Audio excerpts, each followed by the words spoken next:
Assalamualaikum warahmatullahi wabarakatuh. Bismillahirrahmanirrahim. Alhamdulillahi rabbil alamin. Wassalatu wassalamu ala ashrafil anbiya'i wal mursalin Nabiina Muhammadin wa ala alihi wa sahbihi ajma'in. Rabbi shrah li sadri wa yassir li amri wahlul 'uqdatan min lisani yafqahu qawli, amma ba'd. Puji dan syukur bagi Allah Subhanahu wa taala, Tuhan sekalian alam. Selawat serta salam atas Nabi junjungan kita Nabi Muhammad sallallahu alaihi wasallam, juga atas ahli keluarga baginda, para sahabatnya dan para pengikutnya yang setia sehinggalah ke hari kiamat. Alhamdulillah, syukur pada Allah juga kerana kita pada malam ini sekali lagi Allah Subhanahu wa taala pertemukan kita. Ini lama dah tak jumpanya. Cuti sekali mari, sekali cuti lama. Ni pun nak cuti pula ni. Tu yang kata hujan pun mari juga lagi ni. Pasal Disember ni umrah insya-Allah. 14 hari bulan tu umrah sampai 25. Jadi memang bulan depan tak ada dah, tak ada jugalah. Yang bulan depan tak ada kuliah jugalah. Jadi insya-Allah pada malam ni kita sambung bacaan kita. Kita sambung bacaan kita pada kitab Tauhid. Semoga Allah Subhanahu wa taala menjaga keimanan kita, menjaga tauhid kita dan mengikhlaskan amalan kita kepada Allah Subhanahu wa taala. Kita pada bab yang ke-37. Bab yang ke-37 termasuk dari syirik ialah seorang menginginkan dunia dengan amalnya. Termasuk dari syirik seorang menginginkan dunia dengan amalnya. Okey. Jadi sebelum daripada ni kita bab tentang jenis-jenis syirik ni kita dah belajar atau kita dah baca tentang riya pada sebelumnya. Termasuklah kita belajar tentang rasa ataupun perkara-perkara yang berkait dengan keimanan kepada Allah, termasuklah takut kepada Allah, bertawakal kepada Allah, cinta kepada Allah. Dan termasuk daripada yang kita nak baca ialah tentang sebelum ni riya. Jadi riya ni termasuk daripada syirik yang paling Nabi sallallahu alaihi wasallam takut. Iaitulah yang disebut sebagai asyirkul khafi, syirik yang tersembunyi. Syirik yang tersembunyi. Kerana dia menginginkan dengan amalannya sesuatu daripada manusia, nak dilihat, nak dipuji orang, maka perkara itu disebut sebagai riya. Dan riya ni kita dah belajar sebelum daripada ni, siapa-siapa yang beramal dengan riya di dalam hati dia, maka Allah Subhanahu wa taala tinggalkan dia dan juga amalannya. Berarti Allah tidak berkehendak kepada amalan dia dan Allah tinggalkan dia beserta amalannya. Dia tidak akan mendapat kebaikan pun di sisi Allah Subhanahu wa taala daripada amalannya. Baik, itu berkaitan dengan riya. Itu berkaitan dengan riya. Kemudian bersangkut juga dengan riya yang hampir sama dengan riya ialah buat sesuatu amalan sepatutnya dibuat kerana Allah tetapi dilakukan kerana selain Allah, kerana dunia. Dia sembah Allah, dia sembahyang 5 waktu, dia berjihad, dia belajar ilmu, dia buat macam-macam. Tapi yang dia inginkan daripada semua itu adalah kenikmatan dunia semata-mata. Jadi termasuk daripada syirik yang disebut sebagai niat kerana selain dari Allah ni. Seperti dengan riak juga, cuma kalau riak tu nak melihat pandangan manusia, yang ni nak kepada habuan-habuan dunia. Apa kata Allah Subhanahu wa taala? Man kana yuridul hayatad dunya wa zinataha nuwaffi ilaihim a'malahum fiha wa hum fiha la yubkhasun. Ulaika alladhina laysa lahum fil akhirati illa an-nar wa habita ma sana'u fiha wa batilum ma kanu ya'malun. Barang siapa yang menghendaki kehidupan dunia dan perhiasannya, nescaya kami berikan kepada mereka balasan pekerjaan mereka di dunia dengan sempurna, dan mereka di dunia tidak akan dirugikan. Itulah orang-orang yang tidak memperolehi di akhirat kecuali neraka, dan lenyaplah di akhirat itu apa yang telah mereka usahakan di dunia, dan sia-sialah apa yang telah mereka kerjakan. Jadi dalam ayat ini Allah Subhanahu wa taala jelas menyatakan siapa yang buat amal, tujuan dengan amalan tu nak dunia. Dunia ni apa dia dunia ni? Sama ada nak dengannya habuan harta benda, pangkat, kedudukan, dapat ganjaran dan seumpama dengannya, maka orang yang melakukan amalan tersebut, dia nak apa yang dia nak di dunia, Allah bagi. Allah bagi kepada dia apa yang dia nak. Tapi di hari akhirat nanti tidak ada apa pun kebaikan yang dia dapat, dan apa yang dia kerjakan binasa atau terbatal, sia-sialah apa yang telah mereka kerjakan. Baik, jadi dalam ayat ini Allah menjelaskan kepada kita betapa amalan ni kalau dibuat kerana Allah, maka dia adalah sia-sia. Kenapa dia sia-sia? Kerana Allah tidak berkehendak sesuatu pun yang digandingkan dengan dia dalam hati atau niat seseorang hamba. Okey? Baik. Muslimin dan muslimat yang dirahmati Allah. Dalam hadis riwayat Imam Bukhari dari Abi Hurairah radhiyallahu anhu, dia menuturkan bahawa Rasulullah sallallahu alaihi wasallam bersabda, ta'isa abdud dinar, ta'isa abdud dirham, ta'isa abdul khamisah, ta'isa abdul khamilah, in u'tiya radiya wa illam yu'ta sakhita, ta'isa wantakasa, wa idha shika falan taqash. Tuba li'abdin akhadha bi'inani farasihi fi sabilillah, ash'atha ra'suhu mughbarratan qadamahu in kana fil hirasati kana fil hirasah, wa in kana fis saqati kana fis saqah, wa in ista'dhana lam yu'dhan lahu, wa in syafa'a lam yushaffa'. Apa kata Nabi sallallahu alaihi wasallam? Hadis riwayat Abi Hurairah radhiyallahu anhu, Rasulullah sallallahu alaihi wasallam bersabda, celakalah hamba dinar, celakalah hamba dirham, celakalah hamba khamisah, dan celakalah hamba khamilah.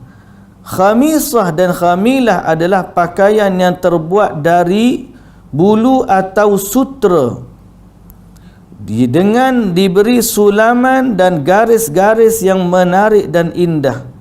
Maksud ungkapan Rasulullah sallallahu alaihi wasallam dengan sabdanya tersebut ialah untuk menunjukkan orang yang sangat bercita-cita dengan kekayaan duniawi, sehingga menjadi hamba harta benda, itulah orang-orang yang celaka dan sengsara. Jadi kena beringat kita. Nabi kata celaka hamba dinar, celaka hamba dirham, celaka hamba pakaian cantik dan pakaian mewah. Kenapa celaka? Kerana apa yang mereka usahakan untuk dinar, dia dapat dinar. Dia nak untuk dirham, dia dapat dirham. Dia nak pakaian yang cantik, dia dapat pakaian cantik. Kalau kita faham hadis ni, Nabi tunjuk contoh saja. Tapi kalau dia nak kereta mahal, dia nak rumah besar, dia nak kedudukan, dia nak jawatan, dia nak macam-macam, maka Nabi SAW kata celakalah mereka. Celaka dia nak apa? Dia menggunakan amalan-amalan dalam beragama untuk mendapatkan tujuan-tujuan dunia. Okey? Kan kita baca hadis 3 orang lelaki yang dicampakkan, 3 orang tiga golongan yang dicampakkan pertama ke dalam neraka Allah. Satu orang jihad fi sabilillah sampai mati. Lalu bila ditanya apa yang kamu buat dengan nikmat Allah bagi, dia kata aku berjihad fi sabilillah. Nah, Allah Taala kata kamu dusta. Sebaliknya kamu buat untuk orang kenang kamu, orang kata kamu ni jari, hero, maka dah dikatakan kepada kamu di dunia, akhirat ni tak ada apa-apa bagi kamu. Datang pula orang yang kedua, orang yang alim, qari, tahu banyak ilmu, rajin banyak baca Quran. Tapi bila Allah Ta'ala tanya, apa yang kamu buat nikmat aku? Dia kata, aku belajar ilmu, aku belajar Quran dan mengajarkannya. Allah Ta'ala kata, kamu dusta. Kamu buat bukan kerana Allah. Sebaliknya kamu buat untuk dikatakan alim, qari. Maka dia pun diperintahkan untuk dicampakkan ke dalam neraka. Seorang lagi, orang yang berjihad. Siapa? Sorry. Orang dermawan. Dia banyak harta yang dia derma. Bila Allah Ta'ala tanya tentang apa yang dia buat dengan nikmat Allah, dia kata, aku derma banyak. Keranamu ya Allah. Allah Ta'ala kata, kamu dusta. Sebaliknya kamu buat tu tujuan dia untuk orang panggil kamu ni dermawan. Akhirnya ketiga-tiga orang walaupun memiliki amalan yang hebat, tapi kesudahannya di dalam neraka. Dicampakkan oleh Allah Subhanahu Wa Ta'ala ke dalam neraka. Sebab apa? Sebab amalan yang dilakukan bukan kerana Allah, tidak akan bernilai di sisi Allah Subhanahu Wa Ta'ala. Sebab tu kita ni kena firm bab akidah ni. Ada orang dia buat memang tujuan murni untuk dunia. Maknanya dalam hati dia tak ada keimanan langsung. Maka orang ni segala amalannya yang dia buat dari kebaikan tidak bernilai di sisi Allah sedikit pun. Kerana dalam hatinya tidak ada keimanan kepada Allah. Orang yang beriman kepada Allah, lalu ada amalan dia ikhlas, ada amalan yang dia buat tidak kerana Allah, campur. Ada amalan betul dia buat ikhlas, ada amalan dia buat riak, ada amalan dia buat untuk dunia, campur amalan dia. Maka yang disebut sebagai syirik kecil ini, syirik yang tersembunyi, syirik kecil, syirik yang tidak membatalkan keseluruhan amalan, tapi dia membatalkan amalan-amalan yang terlibat dengan perkara-perkara itu saja. So kalau dia beriman kepada Allah, hak ikhlas Allah terima, hak riya Allah tolak, dan apa yang dia buat untuk dunia pun Allah Ta'ala tolak. Tapi sekurang-kurangnya dalam hati dia masih ada iman. Sebab itu muslimin dan muslimat yang dirahmati Allah, bila kita belajar dalam bab tauhid, kita akan tahu bahawa inilah keindahan dan keutamaan dalam hidup. Kalau orang tanya apa itu indahnya Islam, maka indahnya Islam bukan pada kebersihan. Indahnya Islam bukan sekadar pada amanah, integriti, akhlak yang baik. Indahnya Islam, kemuncak dia Nabi kata, a'laha syahadatu an la ilaha illallah. Iman kan ada 70 lebih cabang. Nabi kata paling tinggi la ilaha illallah, paling rendah buang sampah di jalanan, dan malu sebahagian daripada iman. So value yang paling tinggi sekali, nilai yang paling tinggi sekali dalam iman adalah syahadah la ilaha illallah. Sebab tu kita tak hairan, jangan kita kagum kepada orang kafir dengan kekaguman yang sangat besar. Bila tengok orang Jepun bersih, Allah bersihlah, orang Jepun bagus, sungguh bagus dia lagi daripada orang Islam kita. Dia kata lagu tu. Jawapan dia lah, tidak. Selamanya dia tidak akan jadi lebih mulia daripada orang yang beriman, walaupun value dia ada. Dan begitulah juga nilai diri seorang Muslim sangat bernilai di sisi Allah. Kan Dr. Zakir Naik pernah dia terkejut bila dia dengar pergi ke Indonesia, orang Indonesia ni banyak kahwin campur. Sebab dia punya peraturan dipanggil Pancasila. Dalam satu rumah ada dua agama. Ayah dia Kristian, mak dia Islam. Mak dia Islam, ayah dia Hindu. Boleh. Satu rumah, dua agama. Pernah dengar kan? Kau tak pernah dengar? Pernah dengar? Jadi bila Dr. Zakir Naik pergi, adalah seorang tu tanya. Dalam talk dia tanya, saya ni ayah saya Kristian, mak saya Islam, tapi saya ni Katolik, saya ikut agama ayah saya lah. Dia kata, saya nak tanya Dr. Zakir Naik, dia kata, yang mana satu betul? Dalam ayat Quran Allah Ta'ala sebut, innal ladhina amanu wal ladhina hadu wan nasara was-sabiina man amana billahi wal yawmil akhir wa amila salihan falahum ajruhum inda rabbihim wala khaufun alaihim wala hum yahzanun. Orang yang beriman, Yahudi, Nasrani, As-Sabi'in, mereka yang beriman kepada Allah dan hari akhirat, maka tidak ada ketakutan bagi mereka, falahum ajrum, bagi mereka pahala di sisi Tuhan mereka, dan tidak pula mereka ni takut dan juga bersedih hati. Jadi ayat ni seolah-olah Allah redai orang beriman, orang Yahudi, orang Nasrani yang beriman kepada Allah. Dan juga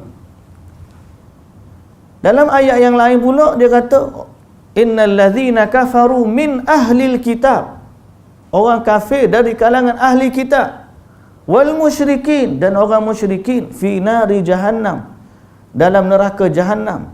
Jadi dia kata, kontradik saya nampak. Seolah-olah satu ayat Quran kata orang Yahudi, Nasrani ni kalau beriman kepada Allah, dia dapat balasan yang baik. Satu kata lagi, orang kafir dekat ahli kitab dan musyrikin dalam neraka. Jadi seolah-olah dia kata saya pun pening, hak mana betul ke tidak? Hari Kristian ni masuk syurga ke masuk neraka? Dia tanya Dr. Zakir Naik. Sebab saya berpegang kepada ayat lakum dinukum waliyadin. Rumah dia. Dia boleh bagi ayat Quran. Tapi dia sebab dia kata mak saya Islam, ayah saya Kristian, saya Katolik, ikut ayah saya. Sebelum Dr. Zakir Naik jawab, Dr. Zakir Naik pun kata, aku mari banyak dah tempat dalam dunia ni, tak rajin jumpa lagi ni satu negara majoriti umat Islam, tapi mereka boleh rasa okey kalau anak dia kahwin dengan orang berlainan agama dengan dia. Orang Indonesia 99% Muslim, tapi dia tak sensitif tentang perkahwinan. Dr. Zakir Naik kata kalau kami di India, kalau kahwin dengan orang berlainan agama, maknanya non-Muslim lah, 99% dia akan dihalau daripada keluarga. Maknanya memang orang tak suka sungguh, tak ada dalam budaya. Dan kita pun tak ada dalam budaya kita, alhamdulillah. Jadi Dr. Zakir Naik pesan kepada mereka, aku pesan kepada kamu. Dan dia kata, aku rasa boleh jadi orang-orang dekat sini, dia baca Quran, dia tak faham Quran, dia kata. Dia tak baca ke ayat Quran, wala tunkihul musyrikin hatta yu'min. Wala tankihul musyrikati hatta yu'min. Wala amatum mu'minatun khairum min musyrikatin walau a'jabatkum. Wala tunkihul musyrikin hatta yu'minu. Wala abdun mu'minun khairum min musyrikin walau a'jabakum. Ni ayat ni, walau a'jabakum. Saya nak relate dengan kekaguman orang. Sebahagian orang kagum dengan orang non-Muslim, sehingga ada orangnya kata inilah keindahan Islam walaupun dia bukan datang daripada orang Islam. Mana? Jepun tu, tengok dia bersih. Tuan-tuan, kebersihan di sisi Allah sebahagian daripada iman, tapi dia bukan puncak dia kebaikan sungguh. Allah Ta'ala kata, jangan kamu nikahi wanita musyrikah, wanita yang kafir. Jangan kamu nikahi dia sehinggalah dia beriman. Dan sesungguhnya hamba wanita yang beriman lebih baik bagi kamu daripada wanita yang kafir, walaupun wanita kafir ini mengkagumkan kamu. Contohlah dia wanita ni siapa? Queen dia ni, Queen. Sama taraf dengan Queen Elizabeth lah. Tiba-tiba dia mari Minang, dia nak kahwinkan dengan anak kita. Contoh. Ataupun dia nak kahwin dengan kita. Boleh kita semangat sikit tak? Queen, tapi dia musyrik.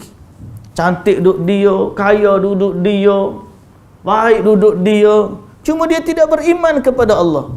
Maka Allah Ta'ala kata, walau a'jabatkum, walaupun dia ni mengkagumkan kamu, jangan kahwini dia, kerana di sisi Allah wanita hamba yang beriman, walaupun dia hamba, dia lebih baik daripada yang musyrik, walaupun musyrik ni mengagumkan kamu. Wala tunkihul musyrikina hatta yu'minu, dan jangan kamu mengahwinkan anak perempuan kamu kepada orang musyrikin sehinggalah mereka itu beriman. Wala abdun mu'minun khairum min musyrikin walau a'jabakum, dan hamba lelaki yang beriman lebih baik daripada lelaki musyrik, walaupun lelaki musyrik itu mengagumkan kamu. Kamu takjub, kamu dia handsome, dia kaya, dia berjawatan, tiba-tiba mari pinang anak kita. Contoh, saya berkenan ke anak pak cik ni, dia kata. Jangan nikahi dia sehingga dia beriman. Melainkan dia kata boleh, tapi pak cik ada syarat. Kamu beriman kepada Allah, mengucap 2 kalimah syahadah, masuk dalam agama Islam, maka pak cik kahwinkan dia. Kalau tidak, jangan. Kenapa? Kerana baik, kaya, handsome-nya dalam keadaan musyrik, dia tarik anak kita pergi kepada neraka.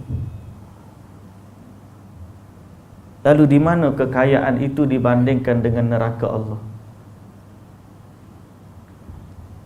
Handsome-nya dia, lelaki ni, kayanya dia, berjawatan tinggi, tinggal di pula di Eropah, tinggal di negara musim sejuk, cantik dan sebagainya, rumah besar.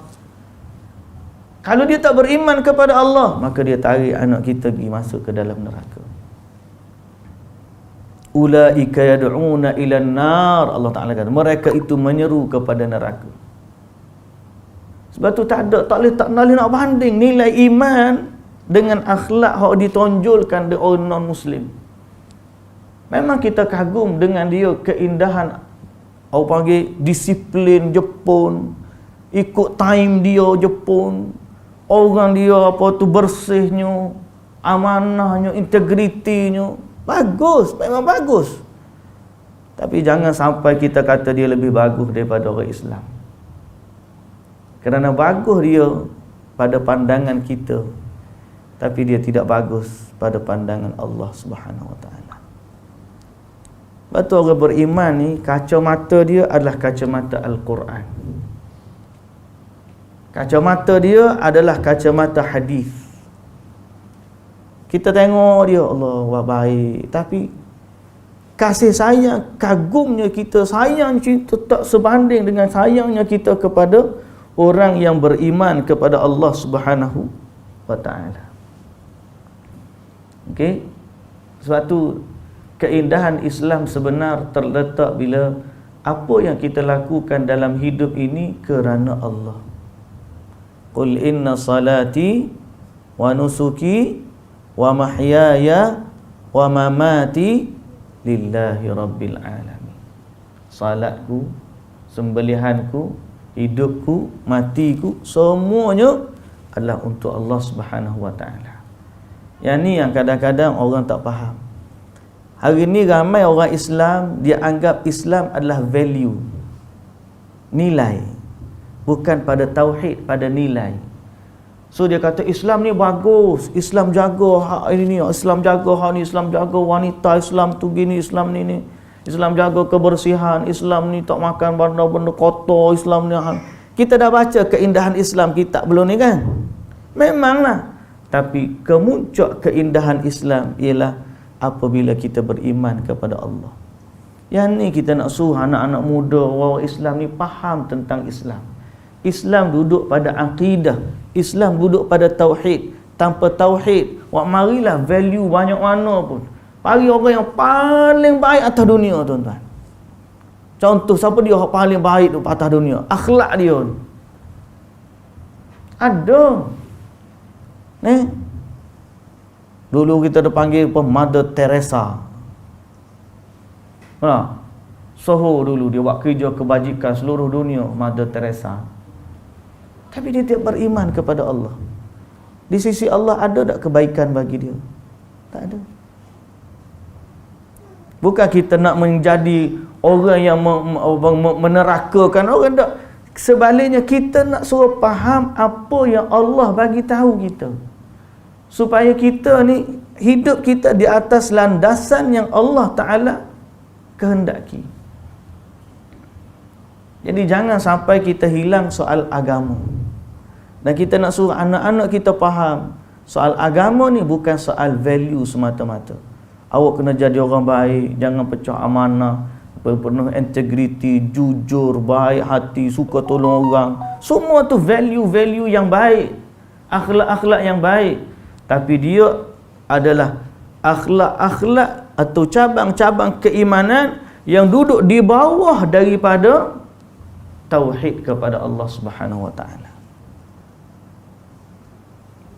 Oleh kerana itulah, siapa yang beramal bukan kerana Allah, sama ada untuk dunia sebagaimana kita sebut tadi, atau untuk dapatkan harta, untuk dapatkan dirham, dinar, pakaian mahal, rumah yang besar, kereta yang mewah, itulah tujuan dia. Tak ada dalam hati dia nak buat kerana Allah, maka Nabi kata celakalah dia. Kita kerja hari ni sebab apa? Sudah dia kata, Ustaz kalau gitu saya kerja tak boleh ambil gaji kau Ustaz lah ke mana? Saya ni peceng tu, dulu ambil gaji 10 tahun dah peceng, baru tahu lah. Masalah kerja tu, kerja Allah Ta'ala menghalalkan kita dan malah mewajibkan kita untuk mencari rezeki yang halal. Jadi kita buat tu kerana Allah yang memerintah kita mencari rezeki yang halal.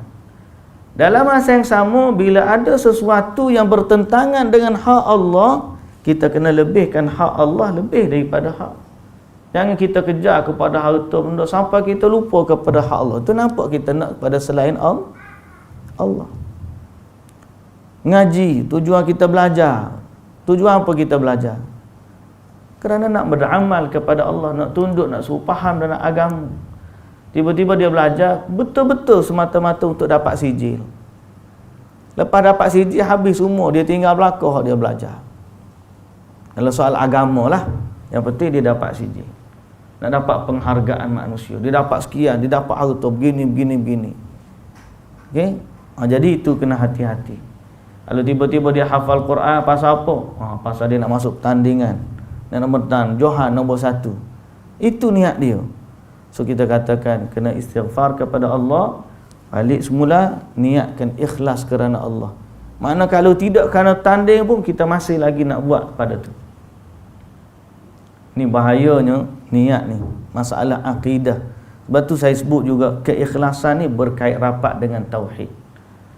Siapa yang memahami tauhid, insya-Allah dia dibantu untuk ikhlas dalam beramal. Tapi kalau dia tidak memahami tauhid, maka dia payah untuk membezakan antara ikhlas dengan tidak ikhlas. Kerana ikhlas itu beramal hanya kerana Allah. Okey, muslimin dan muslimat yang dirahmati Allah. Baik. Celakalah hamba dinar, celakalah hamba dirham, celakalah hamba khamisah, dan celakalah hamba khamilah.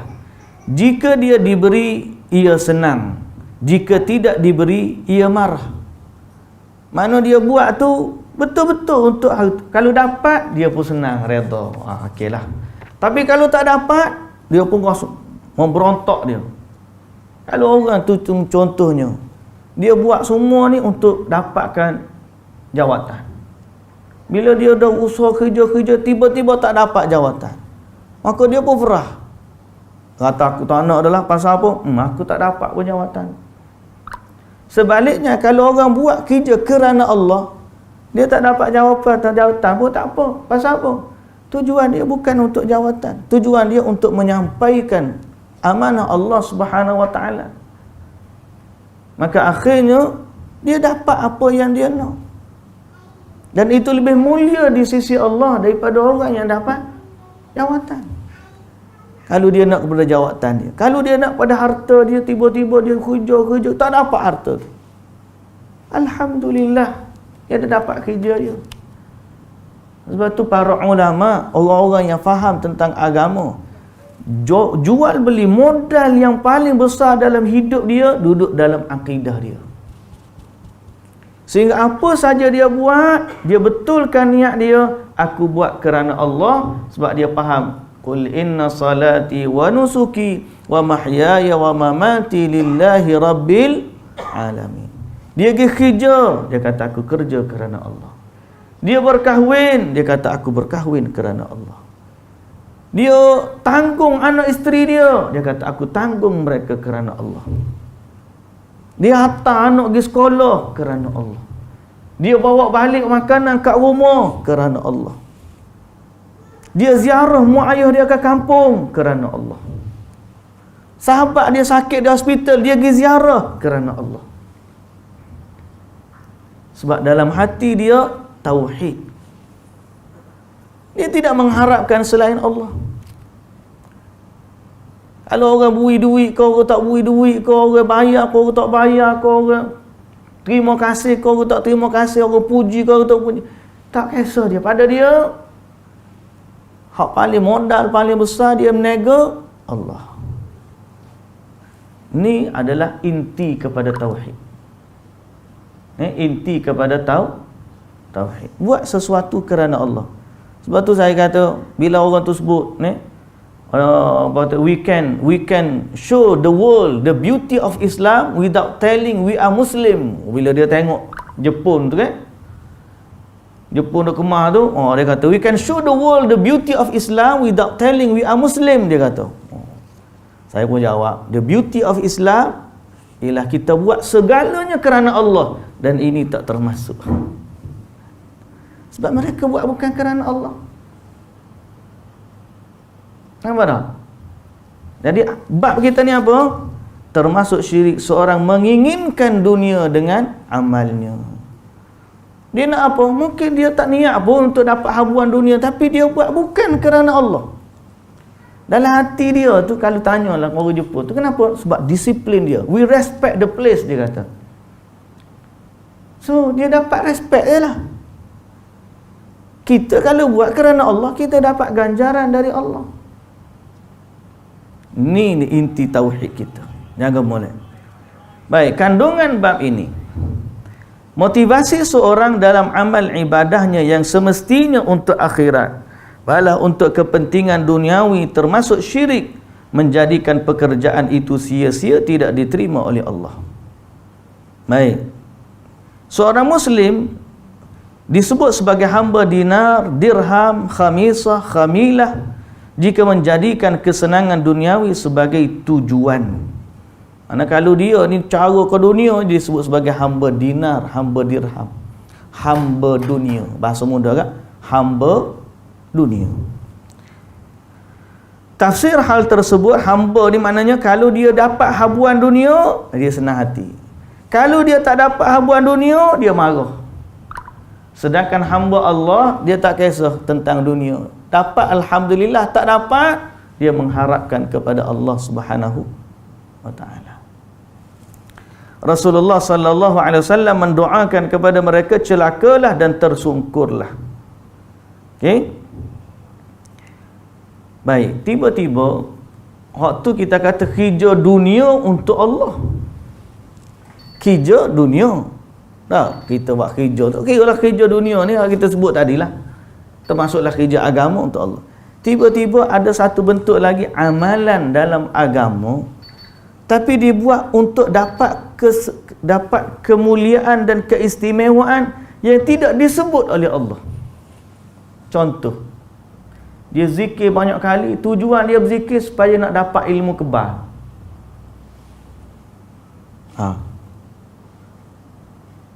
Zikir. Tujuan apa berzikir banyak kali? Tok guru aku kata kalau zikir 10,000 kali hak ni sehari dapat ilmu kebal. Contoh.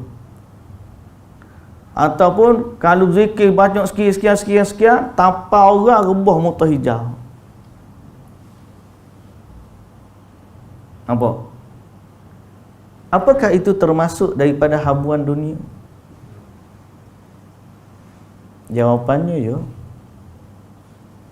Tapi kalau tiba-tiba dia mikir tentang syurga, setengah orang dia kata kita jangan niat untuk syurga pun. Sebaliknya kita niat kerana Allah. Siapa niat untuk syurga, maka dia telah buat bukan kerana Allah. Jawapan dia kata gitu. Tidak ikhlas.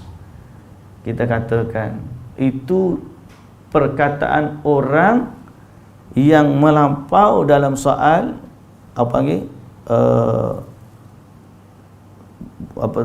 menyatakan sesuatu kerana Allah. Dari sudut mana? Sebab syurga tu Allah yang janjikan. Hak kita sebut tadi, benda yang tidak dijanjikan oleh Allah kita niat. Hak ni kalau Allah janji, contohnya dia istighfar nak dapat rezeki banyak. Aku ni tak tahulah, tak ada kerja tu, kena buang kerja. Tanya ustaz macam manalah saya ni, tak ada kerja lah ni, nak dapat rezeki. Ustaz tu kata kamu istighfar banyak kali. Banyak mana ustaz? Banyak. Kalau Nabi 100 kali, tapi terbuka, tak apa, nak banyak mana pun terbuka. Istighfarlah sebanyak-banyaknya. Minta ampun kepada Allah dan beristighfar. Dia pun istighfar. Tujuan dia istighfar nak dapat keampunan Allah dan juga nak dapat rezeki. Boleh tak boleh? Jawapan dia boleh. Sebab itu dijanjikan oleh Allah Subhanahu wa taala. Apa yang kita dijanjikan oleh Allah kita buat, insya-Allah kita buat tu berkait dengan Allah Subhanahu wa taala. Dia nak zuriat, dia nak anak, tanya lagi, istighfar lagi jawapan dia. Sebab dalam surah Nuh Allah Subhanahu wa taala kata, yursil faqultu astaghfiru rabbakum innahu kana ghaffara yursilis samaa 'alaikum midrara wa yumdidukum bi amwalin wa banina wa yaj'al lakum jannatin wa yaj'al lakum anhara. Azan. Azan.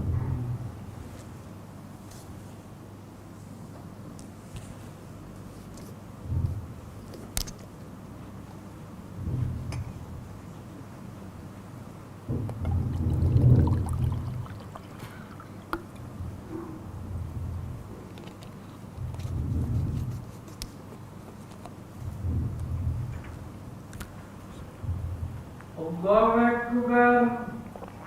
Allahu Akbar.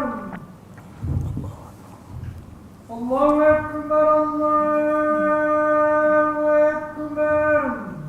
Allah. Asyhadu an la ilaha illallah.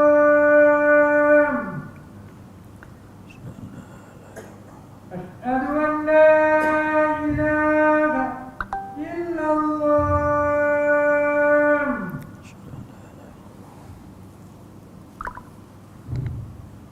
أشهد أن محمدا رسول الله. أشهد أن محمدا رسول الله. حي على الصلاة La haula wala quwwata حي على الصلاة la haula wala quwwata حي على الفلاح la haula wala quwwata حي على الفلاح الله أكبر الله أكبر لا إله إلا الله la ilaha illallah.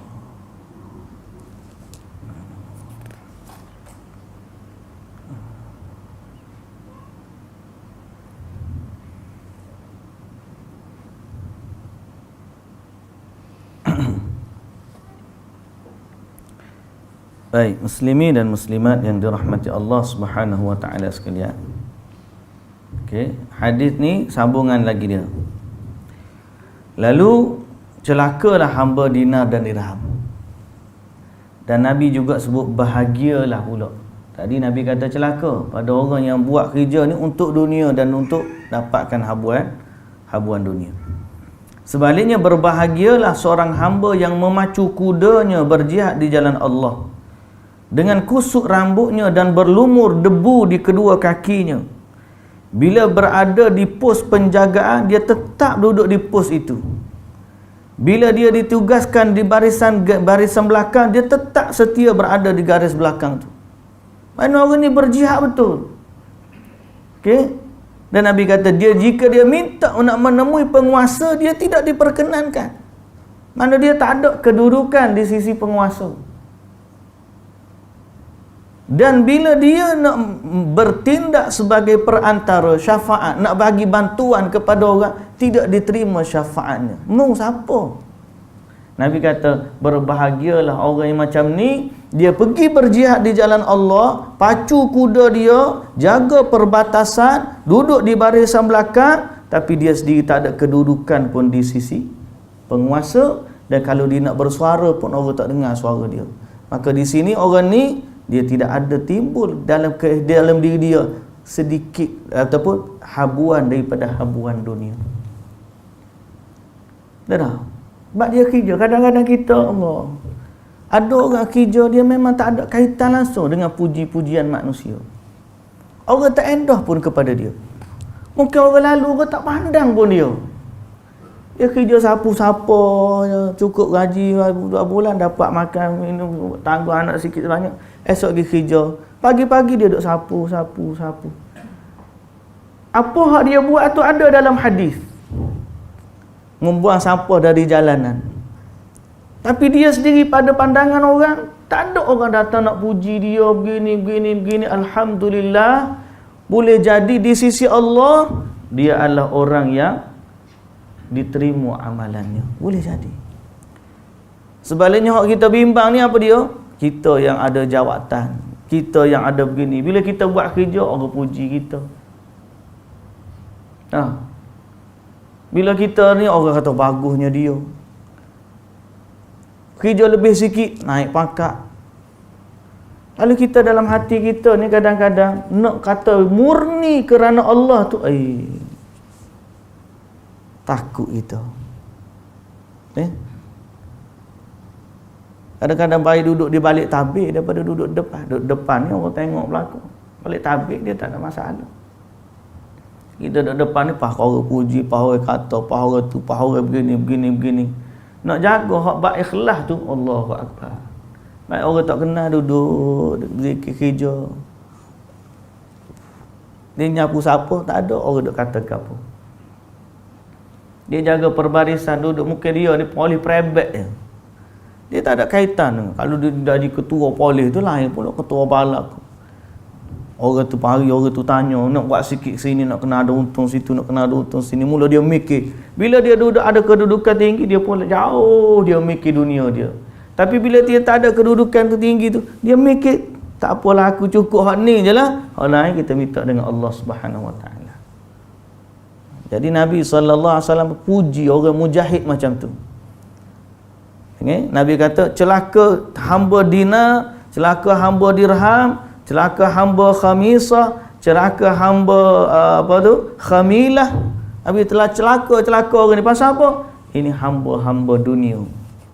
Sebaliknya bahagia seorang mujahid, pergi keluar berjihad dengan kuda dia, dengan rambut dia kusuk masai, orang tak kenal dia. Waktu duduk di pos penjagaan, dia duduk di perbatasan tu, suruh orang duduk barisan belakang, dia duduk barisan belakang. Kalau minta nak jumpa dengan penguasa, penguasa pun tak pernah nak jumpa dia. Dan kalau dia nak memberi syafaat, tolonglah ni kawan saya ni, orang pun tak dengar-dengar syafaat dia.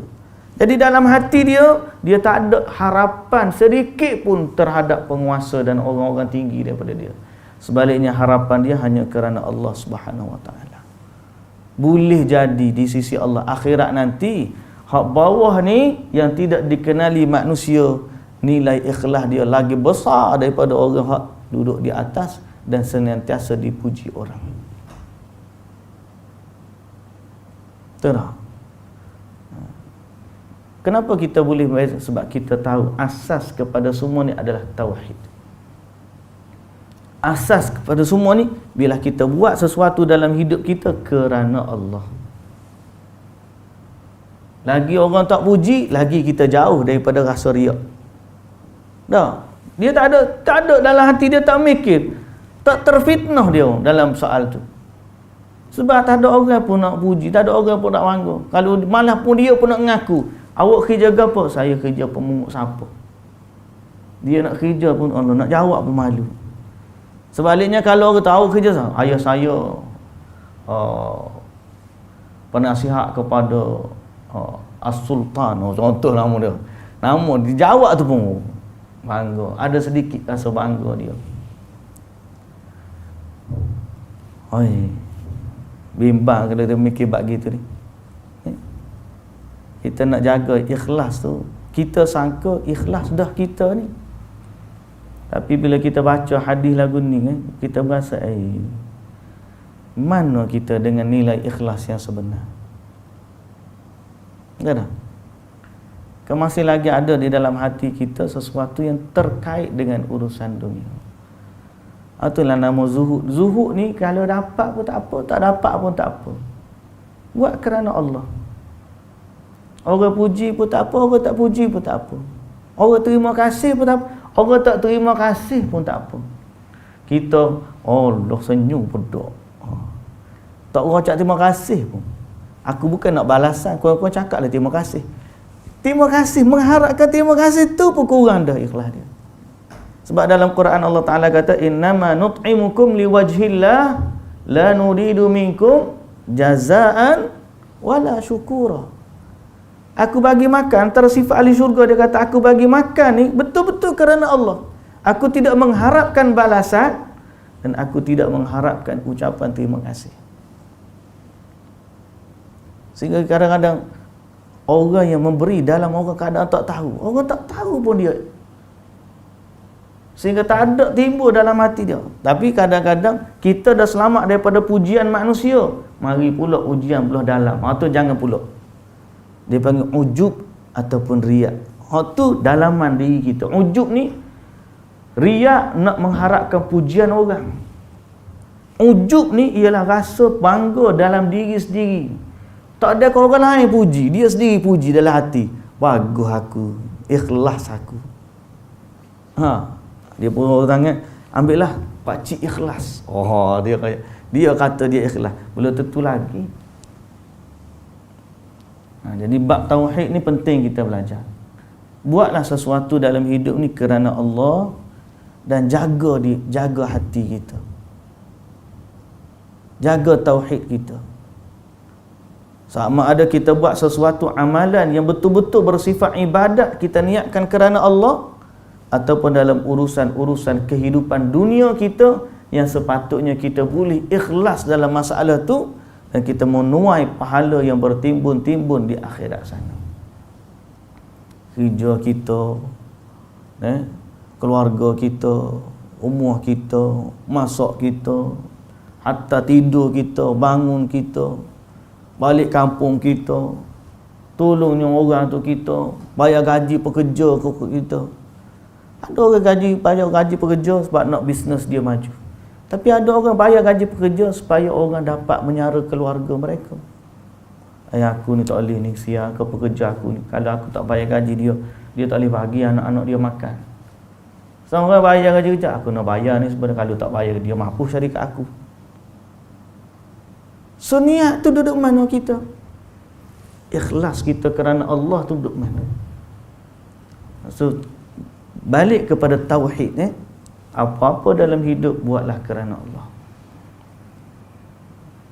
Dan tidak ada nilai yang lebih besar daripada nilai tauhid.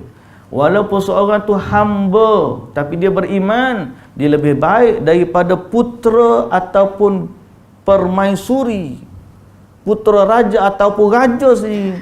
Dia lebih baik daripada raja yang tidak beriman. Kalau orang ni fakir, miskin, apa kedana, beriman kepada Allah, maka dia lebih baik daripada jutawan yang memiliki kekayaan yang melimpah-limpah, bilioner sekalipun. Kalau orang tanya Pak Cik, hak duduk minta sedekah tu, tapi lepas waktu habis mayang dia tutup kotak dia, mari juga semayang ni. Nak banding dengan Elon Musk, hak paling kaya di dunia lah ni dia ke? Kau hak tu dah hak India tu. Nama dia dah India tu, Adani tu, Adani Group tu.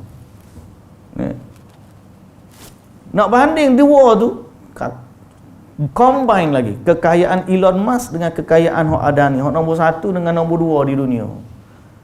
Banding Pak Cik minta sedekah tetapi cukup waktu baru dia mari semayang, ataupun dia tak minta sedekah, duduk rumah dia beriman kepada Allah, dak berzikir, bertasbih, maka di sisi kita orang Islam, kita faham Allah lebih sayang kepada yang beriman daripada yang kafir. Tauhid jadi jangan kita tiba-tiba sampai satu masa kita rasa ni, lepas tu kadang-kadang ada ayat masa musim-musim ngundi dululah. Dan ni kita lepas dah ngundi kan. Musim-musim ngundi dia kata lebih baik orang kafir yang pemimpin kafir yang jujur, dia kata. Yang apa? Jujurlah daripada orang Islam yang pecah amanah ataupun yang zalim. Apabila lebih baik pemimpin kafir yang adil, dia kata, daripada pemimpin Islam yang zalim. Ayat tu tak betul tu. Ayat tu tak betul. Ayat tu bukan daripada mulut seorang Muslim yang memahami tauhid. Sebab tak akan jadi orang kafir lebih baik daripada Islam walau apa pun isu dia. Kerana di sisi Allah, Allah melihat orang kafir tak sama dengan pandangan orang Islam. La yastawi ashabun nari wa ashabul jannah. Allah Ta'ala kata, tak sama ahli neraka dengan ahli syurga. Ashabul jannati humul faizun. Orang yang ahli syurga, dialah yang berjaya. Waktu Nabi SAW dengan seorang sahabat nama dia Ka'ab al-Ashraf, Ka'ab bin Malik yang duduk tak pergi, Hilal bin Umayyah seorang lagi, 3 orang kena pulau. Waktu perang Tabuk, dia tak pergi perang Tabuk. Berapa bulan dia di pulau. Nabi tak cakap, semua sahabat tak cakap. Tiba-tiba orang Rom tahu, orang Rom hantar surat. Kami dapati sahabat kamu, sahibukum Muhammad sudah memulaukan kamu. Maka dengan ini kami jemput, datanglah ke tempat kami akan muliakan kamu lebih daripada apa yang Muhammad buat kat kamu. Sahabat tu dengar, ini fitnah yang lebih besar daripada ni. Aku kena pulau ke Nabi, okey lagi. Tapi kalau aku pergi bertemu, minta perlindungan dengan orang kafir, ini musibah yang lebih besar daripada tu. Dia koyak surat tu, campurkan. Sebab nilai seorang Muslim di sisi Allah sangat besar. Nilai seorang Muslim di sisi Allah sangat besar. Dan bila kita memuliakan seorang Muslim kerana Allah, the rest kita serah kepada Allah. Allah dia jaga. Ihfazillah yahfazka, Allah Ta'ala kata. Mu jaga Allah, Allah jaga kamu. Zaman cara Allah jaga, itu pulang pada Allah kerana dia yang maha bijaksana. Tapi kita nak suruh faham, semua orang Islam sekarang ni patutnya dia kena faham tentang apa itu indahnya Islam pada tauhid dia. Jangan sampai kita ni hilang nilai tauhid, kita tengok pada value. Orang Jepun baik, orang ni baik, orang tu baik, Islam lah paling tak baik sekali. Lah tuan-tuan, sebab kita melihat dari sudut value zahiriah dia, luaran dia. Tapi bila kita banding dengan dalaman dia, mereka memiliki satu perkara yang sangat Allah cinta dan suka. Sebab kita belajar dalam hadis, orang tu tak ada amalan baik, sikit pun tak ada amalan baik ni. Tuan-tuan, belajar dalam hadis, sikit pun tak ada amalan baik. Bangkit pada hari akhirat, dia didatangkan di khalayak ramai dan dibawa kitab-kitab dia, ada 99 buah kitab. Kemudian dibentang kitab dia. Tengok semua isi kitab tu amalan buruk. Bila diletakkan di timbangan, berat hak alik buruk. Tuhan kata, apakah malaikat-malaikat pencatat menzalimimu? Maknanya kamu ada tak benda hak kamu buat, kamu tak buat dia tulis? Atau kamu buat sikit dia tulis banyak? Ada tak malaikat buat zalim kepada kamu? Tak ada. Adakah kamu tak buat tiba-tiba ada? Tak ada. Al-akhir sekali Allah Ta'ala tanya, ada lagi tak amalan baikmu? Dia kata, ya Allah, tak ada dah. Semua aku buat ada belaka dah. Lalu Allah Ta'ala kata, hari ni aku tidak menzalimi siapa-siapa pun, kamu masih ada lagi satu. Apa dia? Dia kata, ya Allah. Lalu Allah Ta'ala hadirkan waktu 99 buah kitab, satu kitab tu saujana mata memandang dalam hadis pun. Tiba-tiba mari satu kad bitaqah, sekeping kad, ialah kad keahlian la ilaha illallah. Mana orang ni selama dia hidup, dia beriman kepada Allah Subhanahu Wa Ta'ala. Maka dia kata, ya Allah, nak banding satu kad dengan 99 kitab. Allah Ta'ala kata, hari ni tidak akan dizalimi sesuatu pun. Lalu diletakkan kad la ilaha illallah di atas timbangan kebaikan, sehingga panggil bergerak timbangan tu naik ke atas dengan lajunya kitab-kitab yang 99 dan turun dengan beratnya kalimah la ilaha illallah. Disebut dalam hadis. Nilai iman ni tak boleh nak banding, tuan-tuan.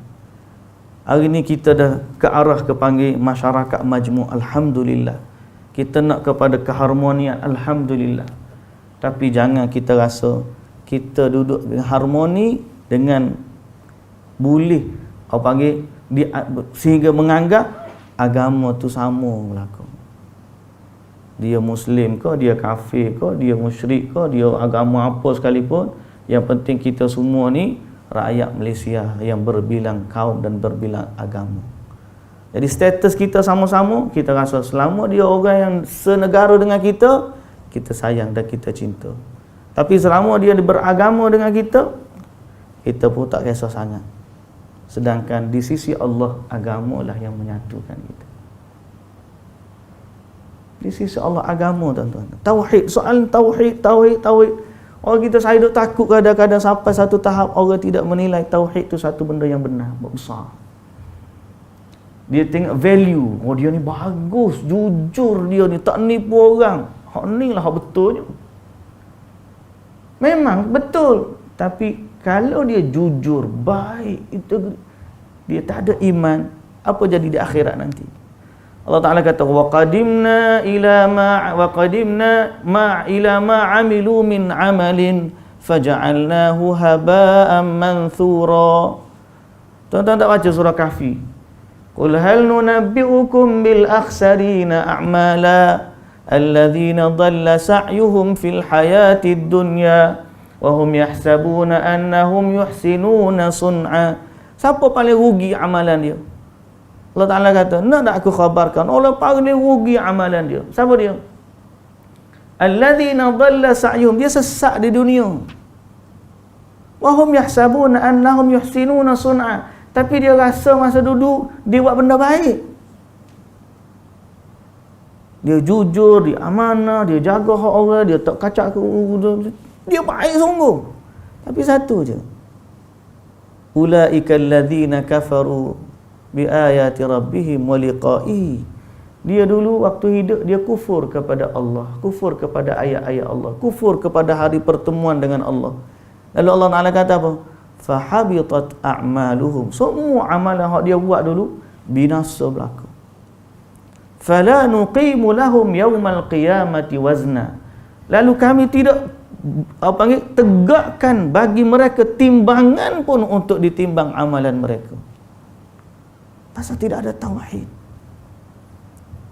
Jadi ni hak paling utama. Hatta hari ni sebelum kita ajar anak-anak solat, anak-anak puasa, ajar dulu tauhid. Kenalkan dia. Apa kamu semayang? Semayang untuk menyembah Allah. Bukan sekadar kita ni kena semayang 5 waktu. Sebab apa? Sebab kita Islam.